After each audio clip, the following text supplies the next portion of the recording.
Hello नमस्कार मित्रांनो, स्वागत आहे तुमचं वाय टी करंट अफेअर या आपल्या यूट्यूब चॅनलवर. तर मित्रांनो, आज आहे 25 मार्च 2024. आजच्या चालू घडामोडी आपल्याला बघायच्या आहेत मित्रांनो.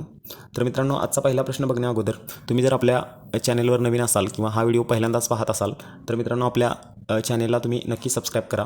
तर मित्रांनो, आजचा पहिला प्रश्न बघू. स्वित्झर्लंडमधील IQ-AIR या संस्थेच्या अहवालानुसार 2023मध्ये जगातील सर्वाधिक 134 प्रदूषित देशांच्या यादीत भारताचा कितवा क्रमांक आहे?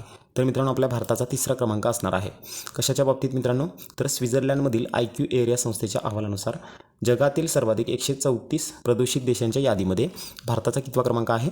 तिसरा क्रमांक आहे. तर मित्रांनो, त्याच्या पुढचा पॉईंट बघू आपण.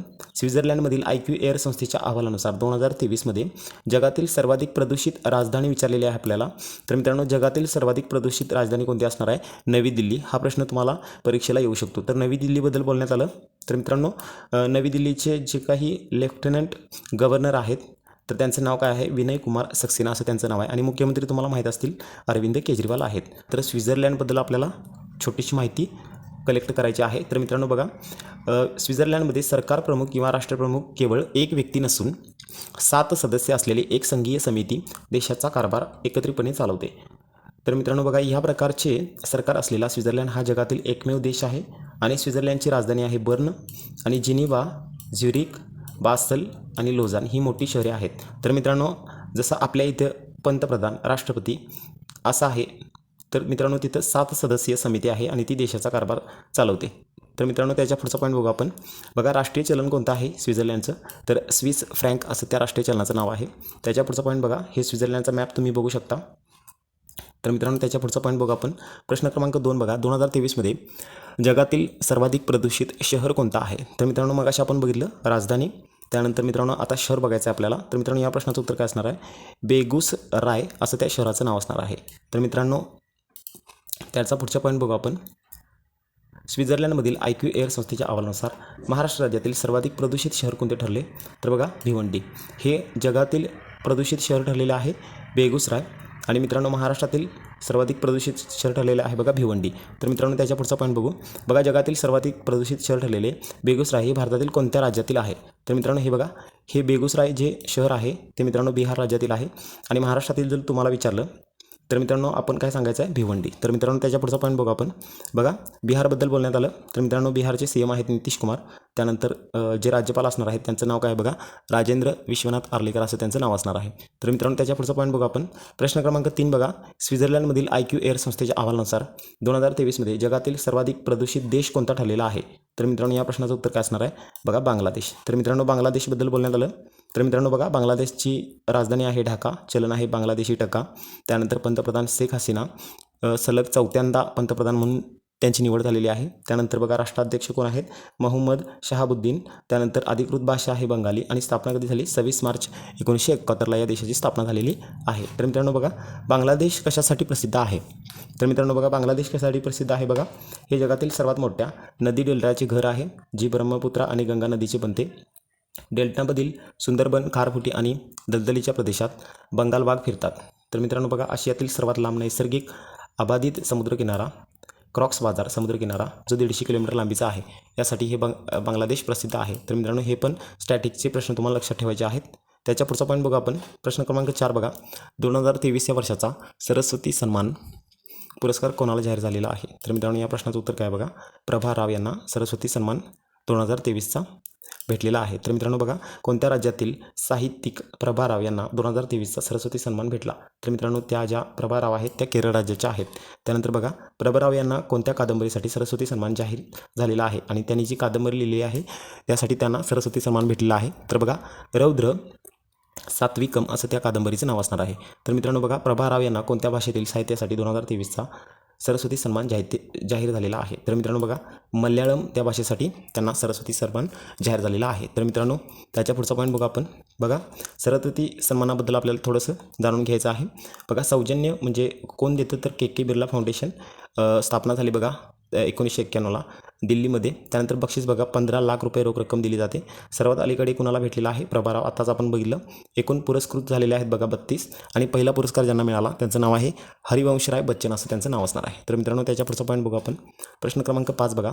व्लादिमीर पुतिन यांची रशियाच्या अध्यक्षपदी कितव्यांदा निवड झालेली आहे? तर मित्रांनो बघू शकता तुम्ही व्लादिमीर पुतिन यांची रशियाच्या अध्यक्षपदी 5व्यांदा निवड झालेली आहे. तर मित्रांनो बघा रशियाच्या अध्यक्षपदाच्या निवडणुकीत व्लादिमीर पुतिन यांना किती टक्के मतदान मिळालं? तर 88% मतदान भेटलेलं आहे.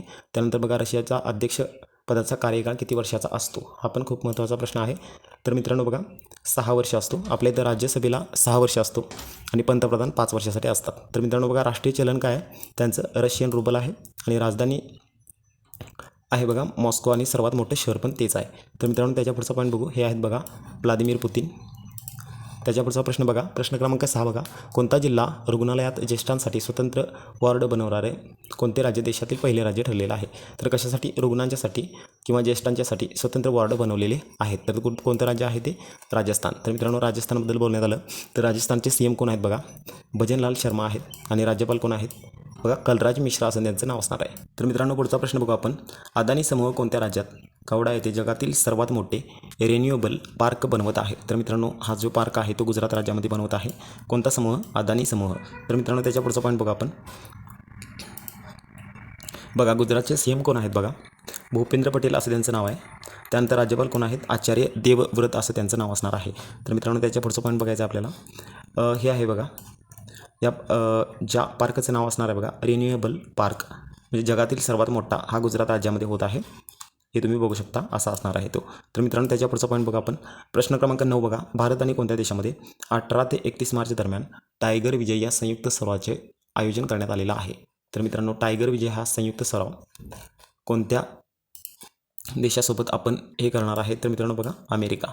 तर मित्रांनो 18 ते 31 मार्चपर्यंत हा दिल्लीमध्ये आयोजित केलेला आहे. तर मित्रांनो बघा भारत आणि अमेरिका यांच्यात 18 ते 31 मार्च हा युद्ध सराव आयोजन कोणत्या ठिकाणी आहे? तर आत्ताच तुम्हाला सांगितलं नवी दिल्ली. त्यानंतर भारत हा अमेरिकेला स्मार्टफोन निर्यात करणारा कितवा देश बनलेला आहे म्हणजे मोठा? तर मित्रांनो 3रा देश बनलेला आहे. तर मित्रांनो त्याच्या पुढचा पॉईंट बघू. बघा अमेरिकेबद्दल बोलण्यात आलं. अमेरिकेचे राष्ट्रपती आहेत जो बायडन.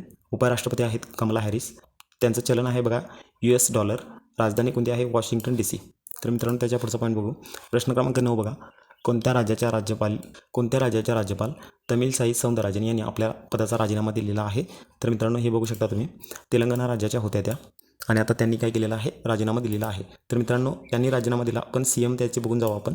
तर मित्रांनो CMचं नाव काय आहे बघा त्यांच्या? रेवंती रेड्डी असं त्या मुख्यमंत्र्यांचं नाव असणार आहे. कोणाच्या? तेलंगणाच्या. तर मित्रांनो हे तुम्ही लक्षात ठेवायचं आहे तुम्हाला. तर मित्रांनो प्रश्न क्रमांक 10 आणि शेवटचा प्रश्न बघा. लक्ष्मीनारायण रामदास यांचे नुकते निधन झाले ते कोण होते? तर मित्रांनो हे कोण होते? आपल्या भारताचे माजी नौदल प्रमुख होते. तर मित्रांनो कशाबद्दल बोलण्यात आलं? नौदल प्रमुखाबद्दल. तर मित्रांनो आपल्याला हे पण पॉईंट लक्षात ठेवायचे आहेत. भारताचे माजी नौदल प्रमुख लक्ष्मीनारायण रामदास यांचे निधन झाले. ते भारताचे कितवे नौदल प्रमुख होते? तर 13वे.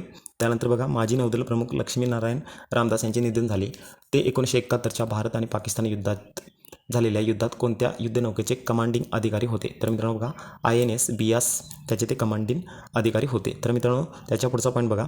माजी नौदल प्रमुख लक्ष्मीनारायण रामदास यांचे निधन झाले त्यांना कोणत्या वर्षी रॅमन मॅग्सेस पुरस्काराने गौरवण्यात आले होते? तर मित्रांनो 2004 साली त्यांना रॅमन मॅग्सेस पुरस्काराने गौरवण्यात आलेले होते. तर मित्रांनो त्याच्या पुढचा पॉईंट बघू आपण. बघा सध्या कोण आहे नौदल प्रमुख? तर बघा हरिकुमार असं त्यांचं नाव आहे. आता आणि नौदल प्रमुखाला आपण काय म्हणतो? ॲडमिरल असं म्हणतो. वायुसेना प्रमुख कोण आहेत बघा? VR चौधरी.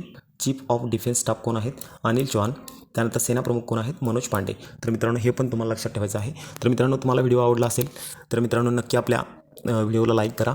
परत भेटू उद्याच्या व्हिडिओमध्ये. तोपर्यंत धन्यवाद.